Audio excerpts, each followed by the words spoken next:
Woe to you of earth and sea. Welcome to Satan is My Superhero, a show about art, culture, history, and the devil. I'm your host, Judas Falling. In this episode, we will be looking at the alleged links between the devil and good old wholesome family values Disney. Oh, they are sickening with their good old wholesome family values. Rumours and conspiracy theories about Walt Disney make up actual percentage points of the interwebs and have been around since at least the 40s. He has been accused of being a Nazi sympathiser, FBI spy, Spanish orphan, and a Satanist. There are also rumours that Walt himself has been cryogenically frozen and he left money in his will to the first man to become pregnant. It would be so awesome if just half of this was true. Hi, I've come to collect my money. All right, what money would that be? Well, can't you see? I'm pregnant. That looks like a beer gut to me. It's not. Can I at least get a beer? Much is made of Walt being a 33rd degree Freemason. He wasn't, but as a teenager he did belong to a Freemason-affiliated order named after the last Knights Templar Grand Master Jacques de Molay. In the 14th century, Jacques and his Templars were being accused of heresy by the Pope at the time. My favourite accusation against them was that during initiation ceremonies, initiates were being kissed thrice. Once on the mouth, navel and posterior. The butt-kissing party eventually ended for de Molay and he was burned to death by the King of France. It is good to be the king. All your money is mine, de Molay. I mean, die, you butt-kissing sinner. People claim the number 666 is hidden in the Walt Disney logo. If you look it up, I think you'll agree there are two pen strokes that could be deliberate sixes. Then there are two other options that, they could be seen as sixes, but the problem is, even if they are intentionally placed sixes, there are now 4 of them. Dad, why do you have a tattoo of the Disney logo? Because it secretly has 666 in it. I can see 4 sixes. I guess Disney is 6 times more evil than the devil. Are you saying 6 times 666 is 6,666? Yeah. Can you please not make decisions for me anymore? A lot of different demons have appeared in Disney product over the years. The company is certainly not afraid of the devil and never has been. As early as 1929, Walt directed a 5-minute animation called Hell's Bells, which depicts a violent, hedonistic Satan in hell partying hard with a bunch of demons. It's easily the most accurate depiction I've ever seen in cinema. Walt Disney himself once wrote, Life is composed of lights and shadows, and we would be untruthful, insincere, and saccharine if we tried to pretend there were no shadows. Most things are good, and they are the strongest things, but there are evil things too. And you are not doing a child a favor by trying to shield him from reality. In 1934, Disney released The Goddess of the Spring, a take on the ancient Greek myth where Hades kidnaps Persephone and drags her to the underworld. Oh, Hades does not come off well in a modern telling. Disney's Pluto gets his name from Hades. Through the course of the classical period and the transition from Greek to Latin, the god Hades and ruler of the underworld became known as Pluto, and Hades more or less became the place that is the underworld. Hi, Hades. Oh, hi. I don't know if you've heard, but I'm asking everyone to refer to me as Pluto from now on. Yeah, of course. Pluto got it. Awesome, thanks. It's just that everyone calls this place Hades, and it just gets so confusing. Oh, I totally get it. Of course. So no calling this place Pluto's then? I swear, if anyone named any place after me again... What if they name a planet after you? I will use all my godly powers to make it a planet no more. Disney's Pluto has his own shoulder devil, which appears in a few cartoons, tempting the dog to do the wrong thing, usually involving cats. In the 1935 film, Pluto's Judgment Day, the dog dreams he is sent to hell where cats rule, and he is judged for his many crimes against the feline community. Oh, all cats come to hell. Some dogs, but all cats. Donald Duck also has a duck devil, which appears to him in some cartoons, tempting him to do the wrong thing. In 1942, the National Film Board of Canada commissioned Donald and his duck devil to encourage the public to support the war effort by buying war-saving certificates. I need to see the Prime Minister immediately. I have found the key to Hitler's downfall. The PM's kind of busy running the war right now, so tell me what you want or get lost. It's this. Is that a duck? You know it.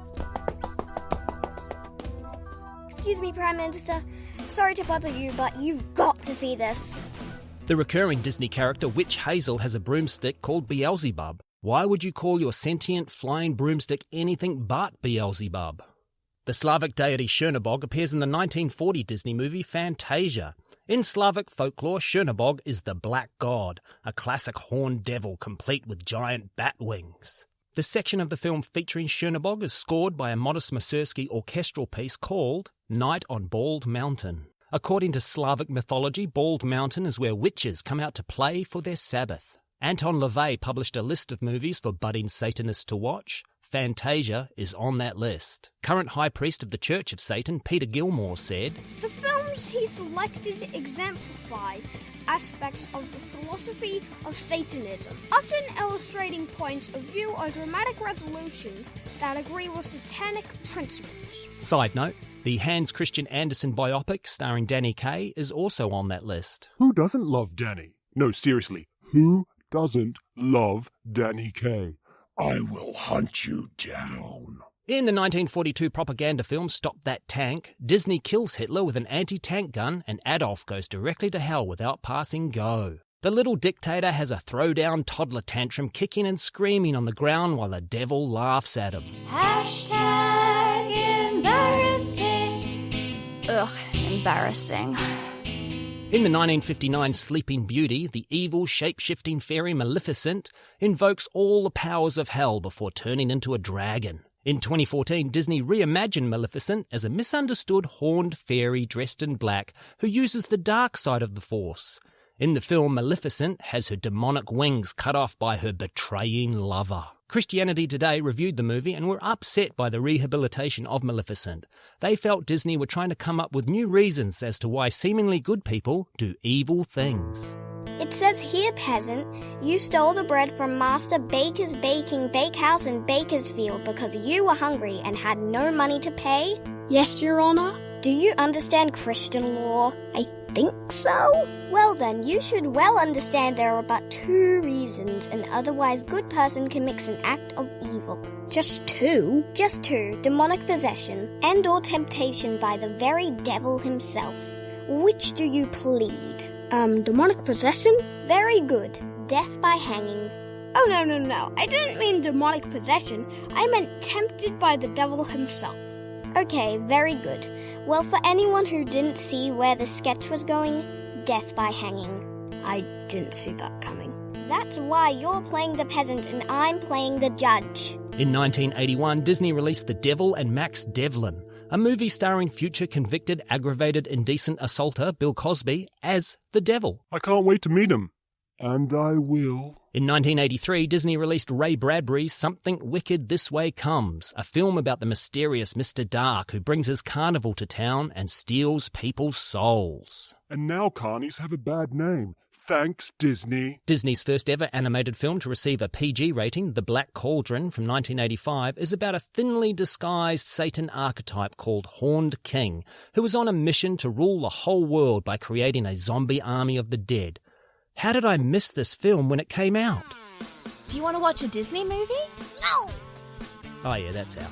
1993's The Nightmare Before Christmas featured the Imp, a mischievous red character with horns, serpent tail, and dressed in a black cape. That same year, they also began a Halloween tradition with Hocus Pocus. Dad, can we watch Hocus Pocus? Is that the one about the witches with cleavage? Yeah. Put that one on. In the Aladdin series, there is Amal, a childhood friend of Aladdin's who is seduced by the Shadow Walkers to become an immortal evil demon with superpowers. I just feel like Amal is that friend. Amal, man, haven't seen you for ages. Oh, hi, Aladdin. What's going on? I met a genie. Oh, yeah, I met the evil elemental Mirage, Dark Queen of Morbia. What did your genie give you? 3 wishes. Oh, that's cute. Mirage gave me super strength, immunity to magic, and I can climb walls. I've got this magic carpet. I can teleport. I'm married to a princess. I'm immortal. Pastor Joseph Chambers of the Paw Creek Ministries in North Carolina described the Lion King as Idolatry and witchcraft being pawned off on the children.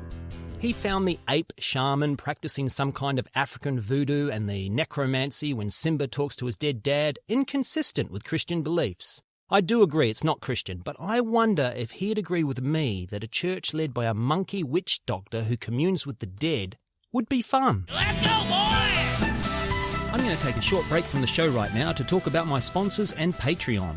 I don't currently have sponsors or Patreon, but if you'd like to support the show, you can do that by buying my novel. It's called Chaos Machine by Judas Fawley. It's available through Amazon. You don't need a Kindle to read it. Almost any digital device will do. Don't forget Chaos Machine by Judas Fawley. Now, back to the show. Proving once again Disney fear no devil, in 1996 a Disney-owned record label, Hollywood Records, released the Glenn Danzig album Black Acid Evil. Disney are releasing Danzig's next album. Grab your gun, Steve-O. This is it. The end of the world has arrived. The Pirates of the Caribbean sequel, Dead Man's Chest, in 2006, featured Davy Jones, who, in the Age of Sail, was considered the sailor's devil. I think you'll find the sailor's devil was rum. The teen sitcom Wizards of Waverly Place features Go-Rog, leader of the Angels of Darkness. Go-Rog tries to raise an army from the human race to invade the wizard world. I'm here to join the army. Great. Now what fighting experience do you have? I play a lot of D&D. You understand this is a real army armed with real weapons, right? I've brought my own dice. All right, get on the bus. Wander Over Yonder features a classic red-horned devil character known as Kragthar, a skeleton called Lord Hater, and a lava-based Lord Dominator. They really covered all the satanic bases there, didn't they? It was always going to be difficult to portray the Beast from Beauty and the Beast as anything other than demonic. It seems in the 2017 live-action film, Disney gave up altogether, and the 21st century Disney Beast has devil horns. You have to admit he's never looked better. At the beginning of 2020, Disney released a new show about witches called The Owl House. This has taken a lot of flack from Christian groups regarding its satanic material and a bisexual lead character. What's that, Mum? That's a rainbow, and we won't be watching that show again. Gospel singer and self-proclaimed worship leader Jenny Weaver wants The Owl House taken off TV. As a teenager, she watched the movie The Craft, which led her down a path of witchcraft and drug abuse. Imagine if she had seen Romper Stomper. An American Family Association website called 1 Million Moms said this of Owl House. Warning for parents. Disney has taken yet another dangerous step into the darkness with its new animated horror comedy series titled The Owl House. In The Owl House, Disney introduces kids to a world of demons, witches, and sorcery while inundating their young minds with secular worldviews that reflect the current culture. The current culture referred to there as our old friend, Fear of the Rainbow. In 2020, Disney released the film Onward, all about raising the dead with magic. And yet, the most controversial element of this film about the dark arts is that it features a lesbian relationship.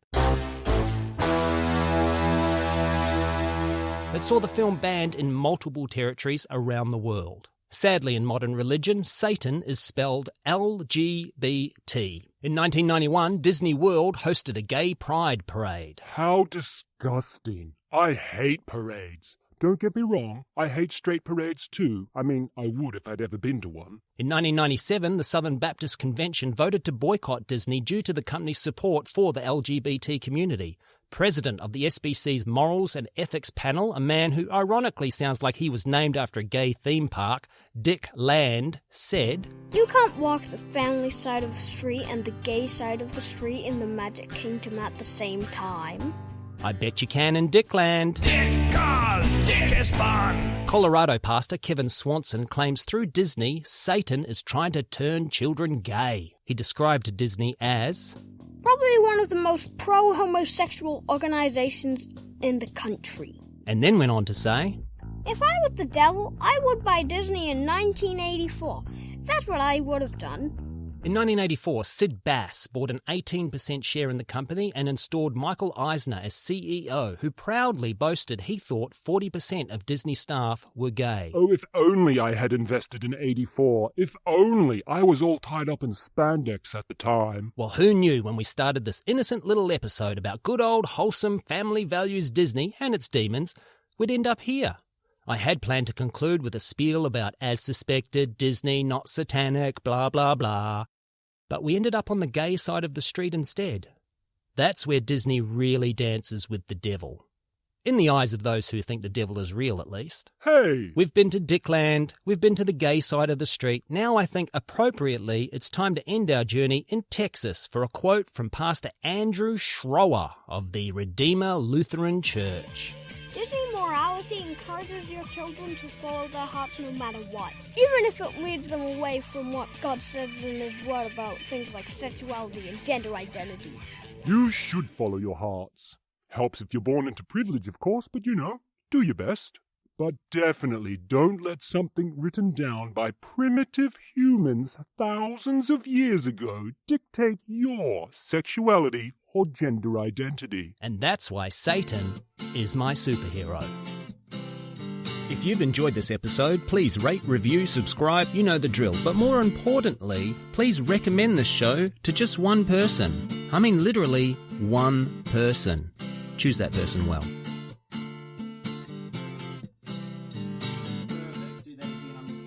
Yep, I was about to say, bet that blew it out. Yep.